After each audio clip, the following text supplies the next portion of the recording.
Yo, what's going on, guys? Eldridge here. Welcome back to Peterman Valley. I am a little bit more excited than usual for good reasons. Very good reasons. Today, I will finally be taking a look, getting my first impressions at the new iPhone 13 lineup, and hopefully, the new iPad mini. So without further ado, come with me on a little bit of an adventure to take a look at these new iPhones and iPad mini.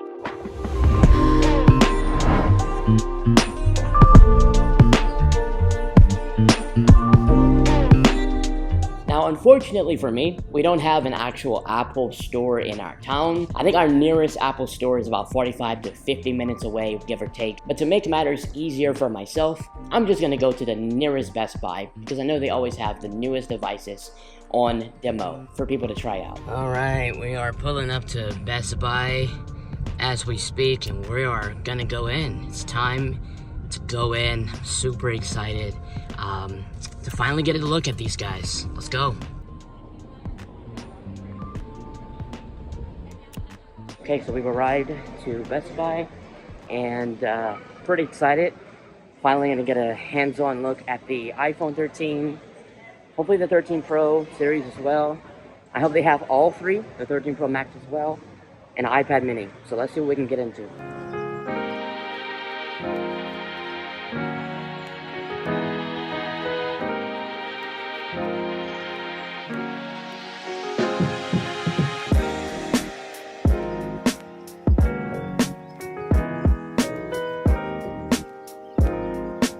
The first thing I encountered was the iPad mini.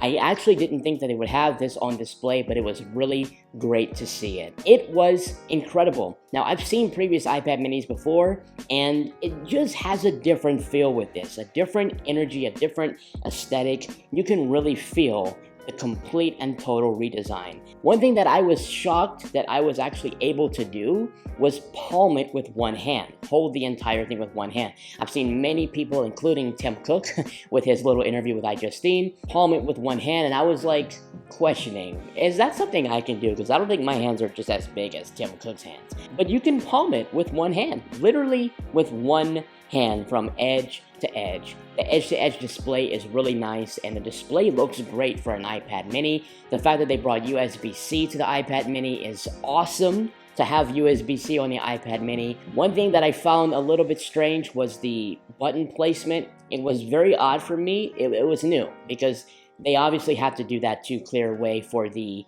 Apple Pencil connectivity. I don't think they would want to put it on the other side, and it just felt a little strange, but it was there, and you kind of have to get used to it. But I really, really liked the iPad mini very much. Moving over to the iPhones, this was the reason why I went. I was very excited to finally take a look at the iPhones. Oh boy, here we go. Oh my gosh, oh my gosh, oh my gosh. Unfortunately, there was no iPhone 13 on display, but they had the 13 Pro series. The iPhone 13 Pros were incredibly, dreadfully similar to the 12 Pro series. Unfortunately, it just looked pretty much the exact same. But the biggest thing for me, the biggest thing ever, was ProMotion.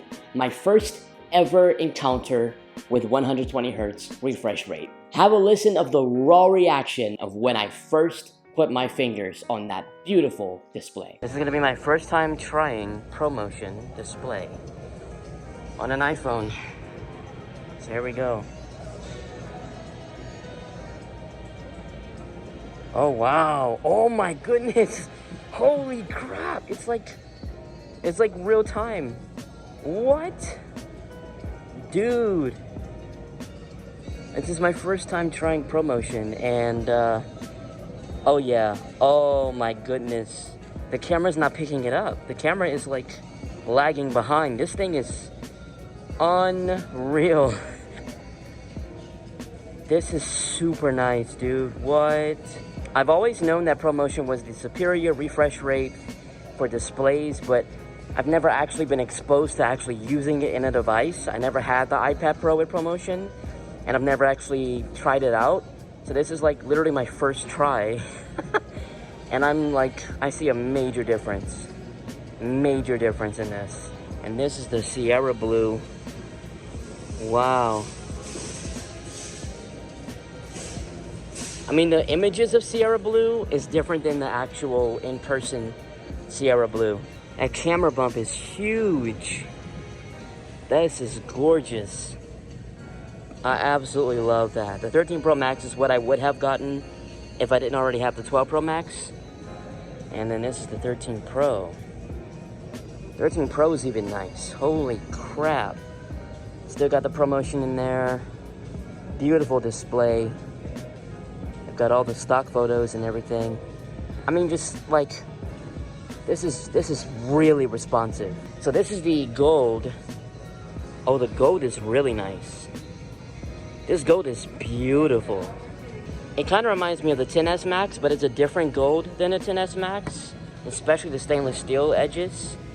I actually prefer this one over the 10s Max Gold. Cinematic mode is also pretty cool. I tried it out in like a portrait and in a landscape mode. I think the best way to test cinematic mode though is with two subjects, so you can actually test the transition of the focal points.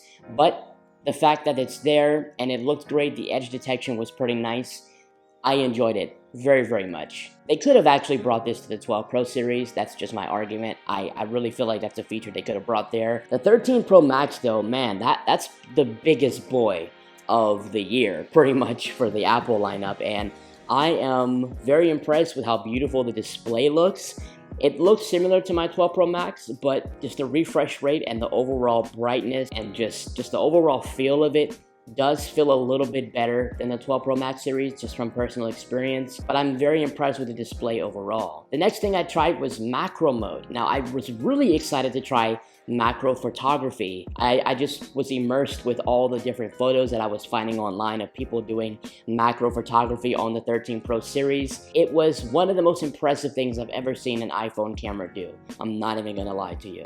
I even had to do some test shots myself, and I gotta say, it is extremely impressive. It is one of the most impressive features of this phone, apart from the 120Hz refresh rate. Oh my goodness. I actually came across a gentleman in the store who has an iPhone 8. They didn't really know much about what the new 13 models brought, so I tried my best to explain to them in simple terms what to expect with the 13 series and what they would be getting. Any one of these from your 8 would be an upgrade. Yeah. Any one of these, honestly. I mean, the 11 series would be better. But they added the ProMotion display into this, and then you also have what's called cinematic mode. So if you go to the camera, there's a cinematic mode there. And then what it does is it blurs the background. And so when you look at other people, it automatically shifts the focus back to them.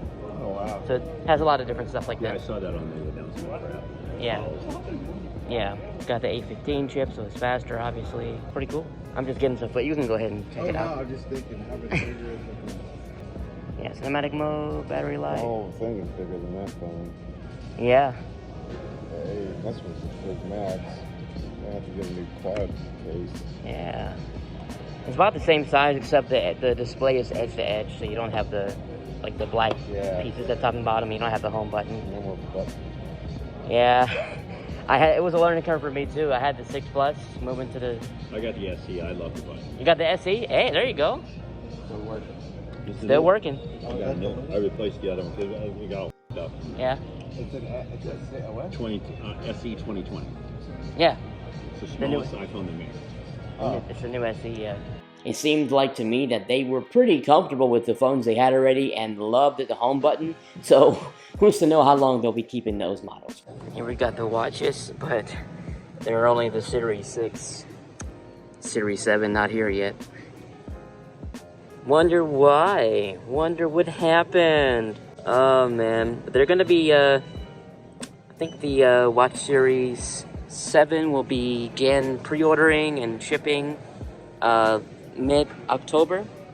So hopefully a little bit later in the month or leading into November, we will get the Series 7 demos, but shockingly, no Series 7 here. So we'll just have to wait. Alright, so I just left Best Buy after checking out the new iPhone 13.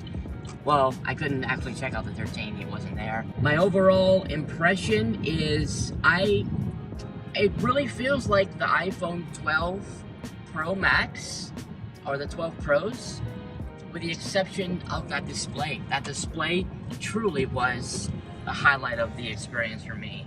As soon as I put my fingers on that thing, I mean, the response is unreal. The iPad mini was super cool, and it was actually kind of tempting because, like, I have the iPad Air, the latest generation, which basically has everything that iPad mini has, except it's smaller. What I do, I don't necessarily need that massive screen, and the fact that you can take it everywhere, you can take it with you, it's more portable, and it's not so much of a burden in terms of weight. You know, it's much lighter and more portable, and it's even pocketable.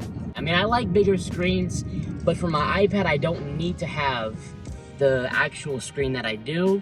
So I'm scratching my chin right now. I'm like, man, I don't know. Other than that, though, I'm impressed. I really do like what I saw. The 13 Pro series looking good. Not gonna get me out my 12 series yet, but I'm really hopeful for the 14. Hopefully that complete redesign that John Prosser leaked sticks around to the final product. I'm excited for what's coming. But right now my mind is on that October event that they hopefully come out with, the new M1X MacBook Pro. It's in my sights. So anyways, hope you guys enjoyed this little vlog, first impressions video. If you guys enjoyed it, drop a like on it. And if you're new to the channel, subscribe. There's more videos on the way, and I am excited for what's coming. Really hoping for an Apple October event really soon. Thanks for watching. This is Peter Valley. I'll catch you guys in the next one. Peace out.